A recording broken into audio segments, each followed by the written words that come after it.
Hello guys, இந்த வீடியோவில் என்ன பார்க்க போகிறோம் அப்படின்னா ஐஎன்எம் வெங்கடேஷன் சார் புக்கு தான் பார்த்துட்ருக்கோம். ஸோ இதில் வந்து நம்ம ஆல்ரெடி 4 கிளாஸஸ் அப்படிங்கிறது போட்டிருக்கிறோம். ஓகேவா? ஸோ ஐஎன்சி அப்படிங்கிறது எப்படி தோன்றுச்சு, அதுக்கு முன்னாடி என்னென்ன அமைப்புகள் அப்படிங்கிறதெல்லாம் இருந்தது, அண்டு தொடக்க காலத்தில் மிதவாதிகள் தீவிரவாதிகள் எல்லாம் இருந்திருப்பாங்க. ஸோ அவங்கள பற்றி, அது போக தாதாபாய் நவ்ரோஜி, அதுக்கப்புறம் WC பானர்ஜி, இப்படி வந்து எல்லாரை பற்றியும் பார்த்துருப்போம். ஓகேவா? ஸோ இந்த வீடியோவில் என்ன பார்க்க போகிறோம் அப்படின்னா வங்க பிரிவினையும் சுதேசி இயக்கமும் அப்படிங்கிறது தான்.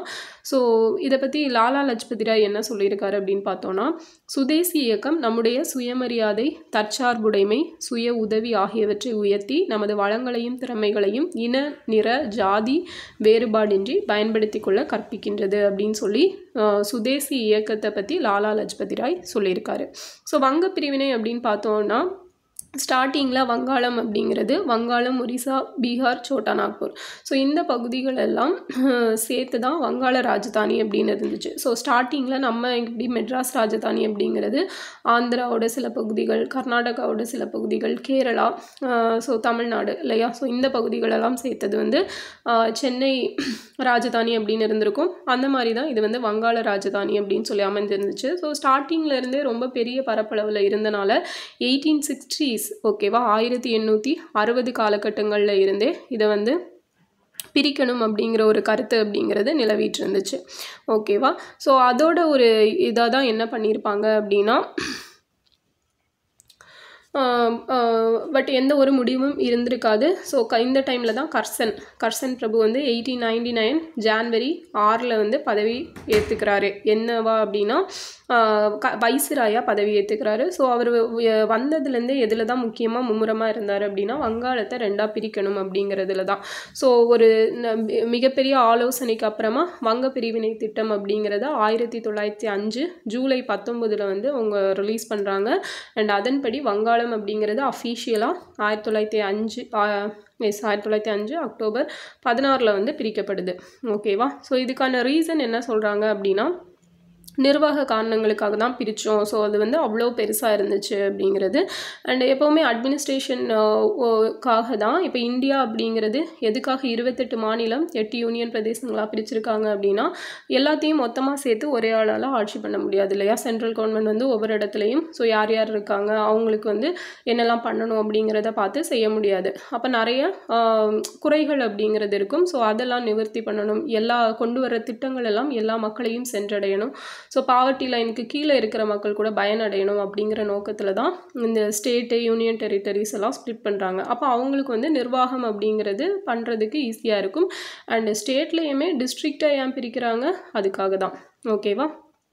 ஸோ வங்க பிரிவினைக்கான திட்டம் அப்படிங்கிறது தயாரிக்கப்பட்டுச்சு. ஆனால் உண்மையில் காரணம் என்ன அப்படின்னா, வங்காளத்தில் இருந்த இந்திய தேசிய ஊற்றை அடைத்து விட வேண்டும் அப்படிங்கிறது தான். ஸோ வங்காளம் அப்படிங்கிறது தான் இவங்களுக்கு வந்து ஒரு பெரிய இதாக இருந்துச்சு.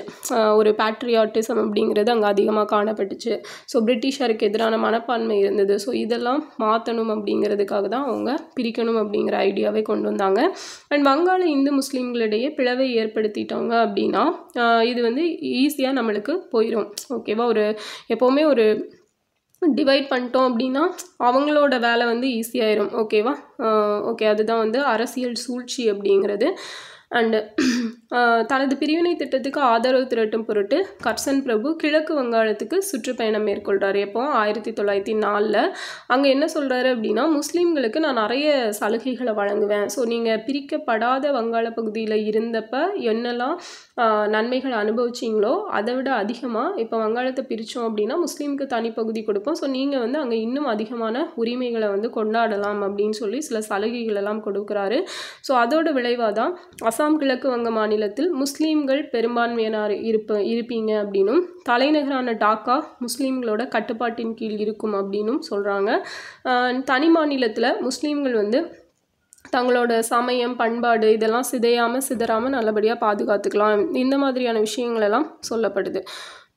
அதே போல் முகலாயர் ஆட்சி காலத்தில் எப்படி நீங்கள் என்ன உரிமைகள் எல்லாம் அனுபவிச்சிங்களோ ஸோ அதே மாதிரி இப்போவும் நீங்கள் இருந்துக்கலாம், அதை விட அதிகமாகவும் இருக்க முடியும் இந்த வங்காளம் பிரிக்கப்பட்டுச்சுன்னா, அதுக்கு நான் கேரண்டி அப்படிங்கிற மாதிரி கர்சன் வந்து சொல்கிறாரு. ஸோ இதுக்கு எதிர்ப்பு அப்படின்னு பார்த்தீங்க அப்படின்னா வங்க தலைவர்கள் எல்லாருமே ஸ்டார்டிங்லேருந்தே எதிர்ப்பு தெரிவிச்சிட்டு இருந்தாங்க. ஏன்னா அங்கே இருந்தவங்க எல்லாருமே ஆரம்ப கட்டத்திலேருந்தே ஒரு நல்ல பேக்ரவுண்டில் இருந்தவங்க, நல்ல எஜுகேஷனில் இருந்தவங்க, அந்த மாதிரி தான் இருந்தாங்க. ஸோ பொதுக்கூட்டங்கள் அப்படிங்கிறது கூட்டப்படுது, பிரிவினை திட்டத்துக்காகவே தீர்மானங்கள் அப்படிங்கிறது நிறைவேற்றப்படுது, வைசிராய்க்கு எதிர்ப்பு விண்ணப்பங்கள் ஒவ்வொன்றும் அனுப்பி வைக்கப்படுது.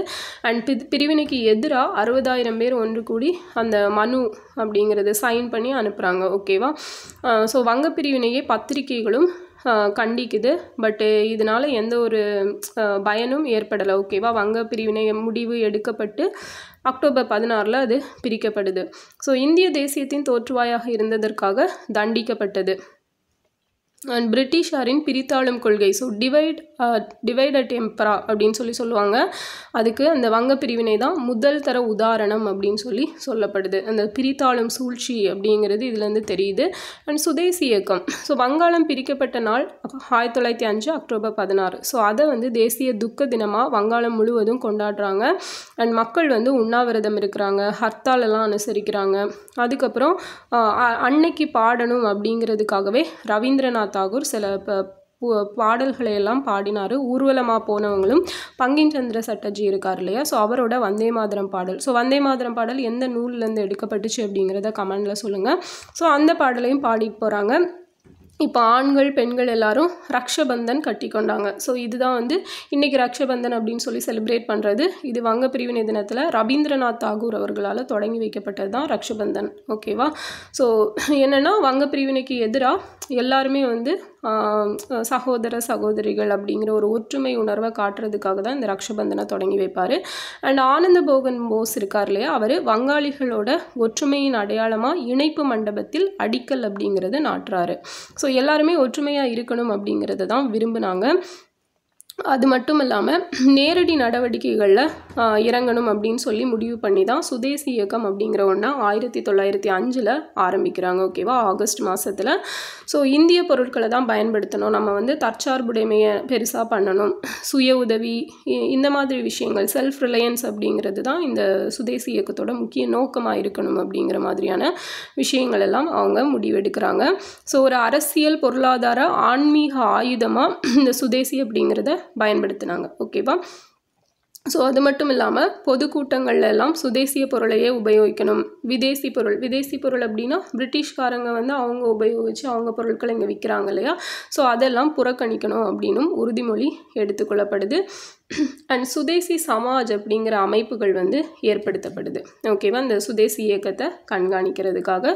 அதுக்கப்புறம் விதேசி புறக்கணிப்பு. ஸோ சொன்ன மாதிரி பிரிட்டிஷ்காரங்க என்ன பண்ணாங்க, நமக்கிட்டேருந்து சோர்ஸ் மெட்டீரியல்லாம் எடுத்துகிட்டு போயிட்டு ஃப்ரீயாக எடுத்துகிட்டு போயிட்டு அங்கே போயிட்டு அவங்க அதை மேக் பண்ணி திருப்பி இங்கே வந்து விற்கும்போது அதுக்கு டேக்ஸு அது இதுன்னு ரேட் அதிகமாக விற்றாங்க. ஸோ அந்த இதெல்லாம் நம்ம வாங்கக்கூடாது, வெளிநாட்டு மருந்துகள் எல்லாம் பயன்படுத்தக்கூடாது அப்படின்னும் முடிவுகள் எடுக்கப்பட்டு நிறைய விஷயங்கள் பண்ணுறாங்க. அண்ட் தேசிய கல்வி அப்படின்னு பார்த்தோம் அப்படின்னா மேற்கத்திய கல்வி முறையை யாரும் கற்கக்கூடாது. அதுக்கு மாறாக நம்ம வந்து நமக்குன்னு சொல்லி நம்மளோட கல்ச்சர் பேஸ் பண்ணி நம்மளோட ஃபிலாசபி பேஸ் பண்ண ஒரு எஜுகேஷனை தான் கற்றுக்கணும் அப்படிங்கிறதுக்காக டான் சொசைட்டி அப்படிங்கிறது ஸ்டார்ட் பண்ணப்பட்டுச்சு. ஸோ இந்த விடிவெள்ளி கழகம் 1902 சதீஷ் முகர்ஜி இல்லையா, ஸோ அவரால் ஸ்டார்ட் பண்ணப்பட்டிருக்கும். அது நமக்கு ஸ்கூல் புக்கில் இருக்கும், பட் இங்கே அது யார் தொடங்கினாங்க அப்படிங்கிறது கொடுக்கல. ஸோ 1902 விடிவெள்ளி கழகம், சதீஷ் ஞாபகம் வச்சுக்கோங்க. அதுக்கப்புறம் மாணவர்களிடையே நாட்டுப்பற்றும் சுயசார்புடைமையும் தியாக மனப்பான்மையும் வளர்க்கப்பட்டுச்சு. 1906 ஆகஸ்ட் 15 ஒரு தேசிய கல்வி மன்றம், நேஷ்னல் கவுன்சில் ஆஃப் எஜுகேஷன் அப்படிங்கிறதும் தொடங்கப்படுது. ஸோ இந்த இயர்ஸ் எல்லாம் ரொம்ப முக்கியம். அதுக்கப்புறம் பார்த்தீங்கன்னா சாத்வீக எதிர்ப்பு, வங்க பிரிவினை முடிவு அப்படின்னு சொல்லி மார்லி பிரபு அறிவிக்கிறாரு. உடனே தீவிரவாதிகள் என்ன பண்ணுறாங்க, ஒரு சாத்வீக எதிர்ப்பை தெரிவிக்கணும் அப்படிங்கிறது கேட்டுக்கிட்டாங்க. ஓகேவா? ஸோ அதுக்கு தலைமை தாங்கிறதுக்காக அரவிந்தர் இருக்கார் இல்லையா, அவர் வந்து தன்னோட வேலையை விட்டுட்டு பரோடாலேருந்து வங்காளத்துக்கு வராரு. அதே மாதிரி பாலகங்காதர திலகர், லாலா லஜ்பதி ராய், ஸோ இவங்களுமே இந்த சுதேசி இயக்கத்தில் ரொம்பவே ஆர்வமாக இருந்தாங்க. ஸோ இந்த சுதேசி இயக்கத்தில் வெற்றி கண்ட கண்டதும் அரசாங்கத்துக்கு ரொம்பவே கோபம் வந்துருச்சு. ஸோ என்னென்னா ஒன்ஸ் அவங்க வந்து இப்படி வெற்றி பெற்றுட்டாங்கன்னா என்ன ஆகும், கவர்மெண்ட்டுக்கு வந்து கீழ்ப்படிய மாட்டாங்க, ஒரு பயம் இருக்காது அப்படிங்கிற ஒரு தாட் வந்து அவங்களுக்கு வந்துருச்சு. அண்டு என்ன பண்ணுறாங்க அப்படின்னா, இப்போ பிரிட்டிஷ்காரங்க முன்னாடி இருந்ததை விட டைரெக்டாக ஆக்ஷனில் இறங்குறாங்க. ஸோ இந்த தலைவர்களெல்லாம் கைது பண்ணுறது, ஸோ பேச்சு சுதந்திரம் பறிக்கப்பட்டது, இந்த வாய்ப்பூட்டு சட்டங்கள் எல்லாம் போடப்படுது. ஸோ ஆர்ப்பாட்டங்கள் நடத்துறதுக்கெல்லாம் அனுமதி கிடையாது, எல்லாத்துக்குமே வந்து தடை அப்படிங்கிறது விதிக்கப்படுது. சுதேசி இயக்கத்தில் கொண்ட அந்த ஈடுபட்டாங்கள மாணவர்கள், ஸோ அவங்களுமே அரசாங்க பணிகள்லாம் உங்களுக்கு இடம் கிடையாது அப்படிங்கிற மாதிரியெல்லாம் சொல்லிடுறாங்க, சிறைக்கு அனுப்புகிறாங்க. ஸோ வங்காளத்தில் சுரேந்திரநாத் பானர்ஜி, பிபின் சந்திரபால், அரவிந்தர், அதேமாதிரி பஞ்சாபில் எடுத்துட்டிங்கன்னா லாலா லஜ்பத் ராய், மகாராஷ்டிரத்தில் திலகர், தமிழ்நாட்டில் வஉசி, ஆந்திராவில் ஹரிசர் ராவ், ஓகேவா, இவங்களும் அரெஸ்ட் பண்ணப்படுறாங்க. ஸோ எந்தெந்த பிளேஸில் யார் யார் அப்படிங்கிறது லைட்டாக பார்த்துக்கோங்க. ஸோ இதோட விளைவுகள் என்னன்னு பார்த்தோம் அப்படின்னா, சுதேசி இயக்கம் வங்க பிரிவினையோட ஒரு இம்பார்ட்டண்ட்டான கான்சீக்வன்ஸ் என்னன்னு பார்த்தீங்கன்னா, சுதேசி இயக்கம் தோன்றினது தான் ஒரு முக்கிய இடம் பெற்றது. ஸோ வங்காள தீவிரவாதிகளோட விண்ணப்பம், வேண்டுகோள் முறையோடு நேரடி நடவடிக்கையில் ஈடுபடுறாங்க. அவங்களோட நோக்கங்களும் தெளிவாக சொல்லப்படுது. அண்ட் மக்களுக்கு ஒரு சுய உதவி, தன்மானம் இதெல்லாம் வந்து வருது, ஓகேவா. ஸோ இந்திய எதிர்ப்பு யாசிக்கும் நிலையிலிருந்து நேரடி போராட்டம் அப்படிங்கிற ஒரு நிலைக்கு மாறுது. அதுதான் மிதவாதிகளாக இருந்தவங்க அப்படிங்கிறவங்க டைரெக்டாக ஆக்ஷனில் இறங்கணும், நம்ம எதையும் கெஞ்சி கேட்கக்கூடாது அப்படிங்கிற மாதிரியான ஒரு தனி ஒரு கேட்டகரி அப்படிங்கிறது உருவாகுறாங்க. துன்பத்தாலும் தியாகத்தாலும் மட்டுமே ஆங்கிலேய அரசை அடிபணிய வைக்க முடியும் அப்படிங்கிறத தலைவர்களும் மக்களும் புரிஞ்சுக்கிட்டாங்க. இப்போ ஐக்கிய இந்தியாவின் பொது சமயம் அப்படின்னு லாலா லஜ்பதி ராய் கருதப்பட்ட சுதேசி இயக்கத்தோட விளைவாக வங்க பிரிவினை 1911 விலக்கி கொள்ளப்படுது. ஸோ அந்த டைமில் ஹார்டிஞ்ச் பிரபு வந்து வருவார், ஓகேவா, வைஸ்ராயா. அப்போ ஐக்கிய இந்தியாவின் பொது சமயம் அப்படின்னு சொல்லி சுதேசி இயக்கத்தை யார் சொன்னாங்கன்னா லாலா லஜ்பதி ராய். அப்படி கேட்டாலும் தெரியணும், இல்லைனா ஐக்கிய இந்தியாவின் பொது சமயம்னு லாலா லஜ்பதி ராய் எதை சொன்னாருன்னா சுதேசி இயக்கத்தை சொல்லியிருப்பார். எப்படி கேட்டாலும் ஆன்சர் போட தெரியணும். ஸோ முதலாவதாக சுதேசி இயக்கம் வந்து வங்காளத்தில் மேற்கொள்ளப்பட்ட பத்ரலோக் இந்துக்களால் முனை பார்வத்துடன் முன்னின்று நடத்தப்பட்டது, ஓகேவா. ஸோ அந்த கேட்டகரி சேர்ந்த ஹிந்துஸ் தான் இதை வந்து மெயினாக பண்ணுறாங்க. அந்த இந்து சமய அடிப்படையிலும் இந்து சமுதாய சம்பிரதாயங்களை ஒட்டியுமே எல்லாமே நடத்தப்பட்டுச்சு. பெருசாக முஸ்லீம்ஸ், அப்புறம் விவசாயிகள் இவங்கெல்லாம் வந்து அதிகமாக பங்கேற்கலை அப்படின்னு சொல்லப்படுது. அண்ட் இன்னொரு விஷயம் என்னன்னு பார்த்தோன்னா, தீவிரவாதிகளோட சுதேசி சுயராஜ்ய கோரிக்கை காரிய சாத்தியமற்றது அப்படின்னும் சொல்கிறாங்க. ஸோ அதனால் அது வந்து ஒரு மெயின் பக்குவம் அப்படிங்கிறத பெறலை அப்படிங்கிறது தான் உண்மை, ஓகேவா. ஸோ நெக்ஸ்ட்டு பார்த்தீங்க அப்படின்னா, சுரேந்திரநாத் பானர்ஜியை பற்றி கொடுத்துருக்காங்க. 1848 பிறந்திருப்பார், 1925 இறந்திருப்பார், ஓகேவா. ஸோ சுரேந்திரநாத் பானர்ஜி வந்து தன்னோட 20வது வயசில் ICS பதவிக்கு தகுதி பெற்ற முதல் இந்தியர். ஸோ நமக்கு 8th புக்லேயே பாக்ஸில் கொடுத்துருப்பாங்க. இந்தியாவில் ICS பதவிக்கு தேர்வு செய்யப்பட்ட முதல் இந்தியர் யாருன்னா சுரேந்திரநாத் பானர்ஜி தான், இல்லையா. எஸ் அந்த பீரியடில் 1863 அவரோட 20 வயசுலேயே அவர் ICS பதவிக்கு தேர்வு செய்யப்படுறாரு. இன பாகுபாட்டால் பதவி நீக்கம் செய்யப்படுறாரு, ஓகேவா. அதனால் என்ன பண்ணுறாரு, அதுக்கப்புறமா பொது வாழ்க்கையில் ஈடுபடுறாரு. 1876 மெட்ரோபொலிட்டன் கல்லூரியில் ஒரு ப்ரொஃபஸராக சேர்ந்து பானர்ஜி துவக்கிய பள்ளி பின்னர் ரிப்பன் கல்லூரியாக விரிவடையுது, ஓகேவா. அப்போ ரிப்பன் கல்லூரியாக விரிவடைஞ்சது இந்த பானர்ஜி ஸ்டார்ட் பண்ண ஒரு ஸ்கூல் தான்.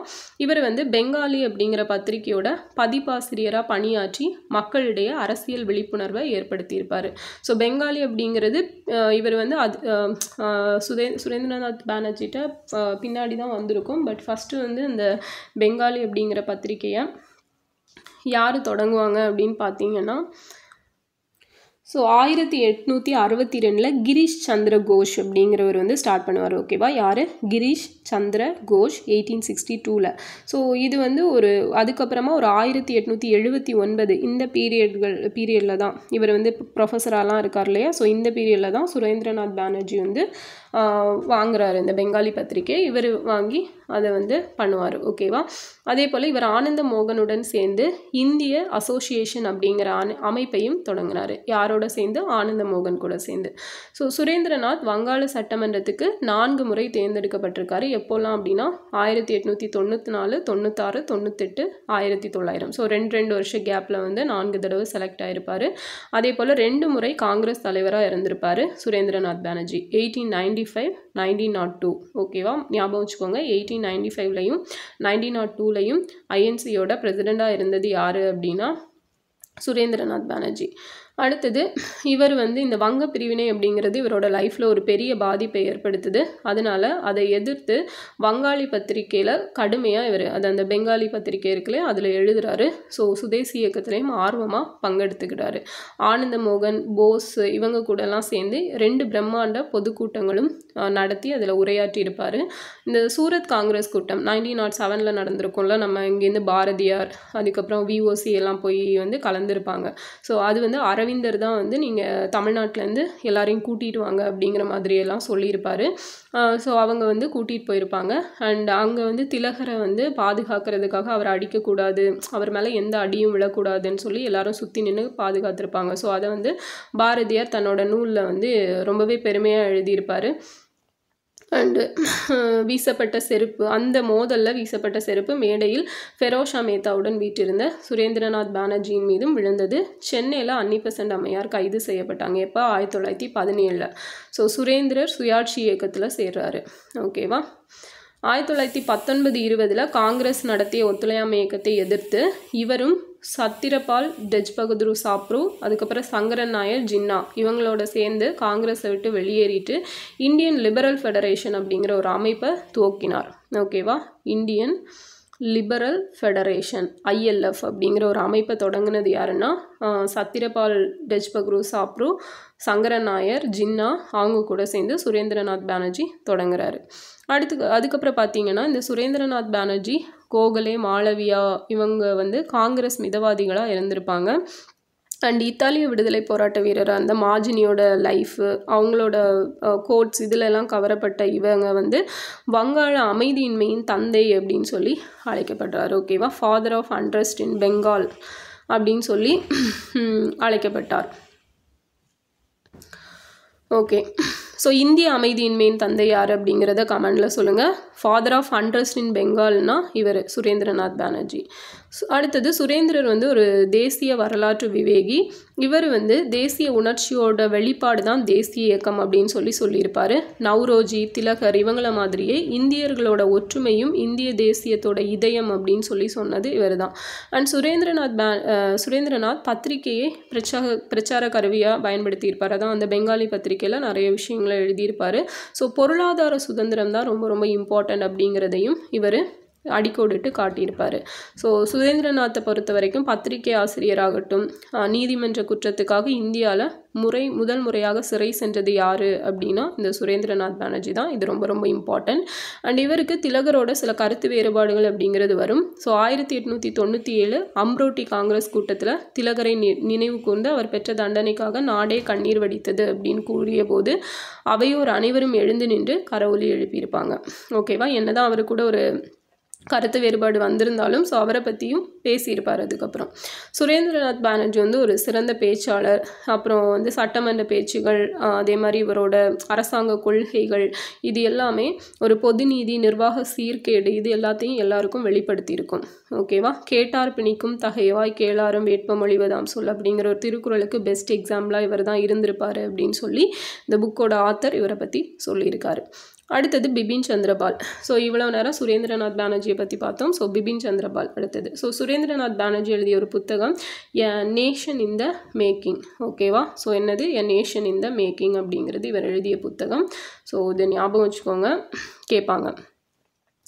ஓகே. நெக்ஸ்ட் பார்த்தீங்க அப்படின்னா பிபின் சந்திரபால் 1858 to 1932 ஒரு பீரியடு. அண்ட் அசாமில் சில்ஹட் அப்படிங்கிற மாவட்டத்தில் பிறந்தார். ஓகேவா. ரொம்ப முக்கியம். பிபின் சந்திரபால் பிறந்தது எங்கே? அசாம். ஸோ வங்காளம்னு கேட்டால் போட்டுறக்கூடாது. அசாமில் சில்ஹட்டில் பிறந்திருப்பார். ஸோ இவர் வந்து ஜஸ்ட் ஒரு ஆசிரியராக தான் தன்னோட லைஃப்பை வந்து ஸ்டார்ட் பண்ணியிருப்பார். அதுக்கப்புறம் தன்னோட அறிவு, பேச்சாற்றல் இதன் மூலமாக ஒரு தேச தலைவராக உயர்ந்திருப்பார். 1887 சென்னையில் கூடிய காங்கிரஸ் மாநாட்டில் தேசிய இயக்கத்தில் சேர்ந்திருப்பார். எழுதியிருப்பார். 1903ல் ஃபஸ்ட்டு டைம் இந்திய அரசியலில் தீவிரவாத குரல் தெளிவாக கேட்டபோது பிபின் சந்திரர் நியூ இந்தியா அப்படின்னு சொல்லி அவர் பதிப்பிச்சு வெளியிட்டு வந்த வார இதழில் அந்த குரலை வந்து பிரதிபலிக்கிறாரு. அது ஒன்றும் இல்லை, அதை பற்றி எழுதுகிறாரு, அவ்வளோதான். ஓகேவா? ஸோ நியூ இந்தியா வார இதழ், ஸோ அதில் பிபின் சந்திரபால் எழுதியிருப்பார். நெக்ஸ்ட்டு பார்த்தீங்க அப்படின்னா மிதவாதிகளோட அரசியல் யாசக போராட்ட உத்தியை கண்டித்தும் எழுதியிருப்பார். ஸோ இந்த மாதிரி யாசகம் கேட்குற மாதிரி கேட்டு வாங்கினா எதுவும் நடக்காது அப்படிங்கிற விஷயங்களெல்லாம் எழுதியிருப்பார். அண்ட் பாலகங்காதர திலகர், லாலா லஜ்பதி ராய், பிபின் சந்திரபால், லால் பால் லால், ஸோ இவங்க தான் வந்து தீவிரவாத மும்மூர்த்திகள் அப்படின்னு சொல்லி அழைக்கப்பட்டிருப்பாங்க. அதே போல் சுதேசி இயக்கத்தில் ரொம்ப தீவிரமாக பிபின் சந்திரபால் பங்கேற்றிருப்பார். 1903 டிசம்பர் வங்க பிரிவினை திட்டம் பற்றி இவருக்கு தெரிஞ்சதுமே ஒரு எதிர்ப்பு அப்படிங்கிறது கிளம்பியிருக்கும். ஸோ அதை வந்து அனௌன்ஸ் பண்ணும்போது அந்த எதிர்ப்பு ஆர்ப்பாட்ட இயக்கமாக மாறுது இல்லையா அந்த ஜூலை 19 பீரியடில். ஸோ இவர் வந்து அந்த டைமில் சுதேசி இயக்கத்தை அகில இந்திய இயக்கமாக விரிவுபடுத்தணும் அப்படின்னு சொல்லி விரும்புகிறாரு. ஸோ அதுக்கான வேலைகள்லாம் ஈடுபடுறாரு. ஸோ அதே மாதிரி அரவிந்தர் எப்படி அரசியல்லேருந்து விலகி கொண்டாரோ அதே மாதிரி பிபின் சந்திரபாலும் கடைசியில் வந்து அரசியல்லேருந்து விலகிடுறாரு. பட் காங்கிரஸ்லேருந்து வெளியேறலை. ஓகேவா? ஸோ 1911ல் பிரிட்டன், அயர்லாந்து, எகிப்து, இந்தியா, ஸோ இந்த நாடுகள் எல்லாம் சேர்த்து இம்பீரியல் ஃபெடரேஷன் அப்படிங்கிற ஒரு கூட்டமைப்பை ஏற்படுத்தணும்னு சொன்னது யாருன்னா பிபின் சந்திரபால் தான் சொல்கிறாரு. அதே போல் 1917-18ல் ரஷ்ய புரட்சி வரும் இல்லையா? ஸோ அந்த புரட்சி அது மேலே பிபின் சந்திரபால் அந்த ஏற்பட்ட மக்கள் புரட்சி பிபின் சந்திரபாலின் மீது ஒரு பெருந்தாக்கத்தை ஏற்படுத்துது. ஸோ அவர் வந்து அது அவருக்கு ஒரு உத்வேகம் அப்படிங்கிறத கொடுத்ததுன்னு சொல்லலாம். அண்ட் சமத்துவ சமுதாயம் அமைய வேண்டும் அப்படின்னு சொல்லி நிறைய விஷயங்கள் பேசியிருப்பார், எழுதியிருப்பார். ஸோ 1920ல் காந்தி தொடங்கின அந்த ஒத்துழையாமை இயக்கம் எல்லாம் இருக்குல்ல, ஒரு அகிம்சை வழியில் தான் போகணும் அப்படிங்கிறது, அதை எதிர்த்து இவர் வந்து காங்கிரஸை விட்டு வெளியேறாரு. So new India, Vande Mataram பத்திரிகைகளில் எழுச்சி கட்டுரைகளில் எழுதியிருப்பார். பிபின் சந்திரபால் மாபெரும் தேசிய தீர்க்கதரிசிகளில் ஒருவர் அப்படின்னு சொன்னது யாருன்னா அரவிந்தர். ஓகேவா? பிபின் சந்திரபாலை தேசிய தீர்க்கதரிசிகளில் ஒருவர்னு சொன்னது யார்? அரவிந்தர். ஓகே, ஸோ இதுதான் வந்து இந்த வங்க பிரிவினை அப்படிங்கிற லெசனில் கொடுத்துருப்பாங்க. அடுத்தது பார்த்தீங்க அப்படின்னா காங்கிரஸ் தீவிரவாதிகள் அப்படிங்கிற லெசன் இருக்கும். ஸோ இது வந்து நெக்ஸ்ட் வீடியோவில் பார்க்கலாம். ஓகேவா? கொஞ்சம் பெருசாக இருக்கும், நான் நெக்ஸ்ட் வீடியோவில் தனியாக பார்த்துக்கலாம். அண்ட் இந்த வீடியோ யூஸ்ஃபுல்லாக இருந்திருக்கும்னு நினைக்கிறேன். ஸோ இதில் மொத்தமே பார்த்தீங்க அப்படின்னா ரொம்ப கம்மியான லெசன்ஸ் தான் இருக்கும், சீக்கிரம் முடிச்சிடலாம். ஓகேவா? ஒரு 10 டேஸில் முடிச்சிடலாம், அந்தளவுக்கு தான் லெசன்ஸ் இருக்குது. ஓகே, ஸோ நெக்ஸ்ட் வீடியோவில் பார்க்கலாம். தேங்க்யூ.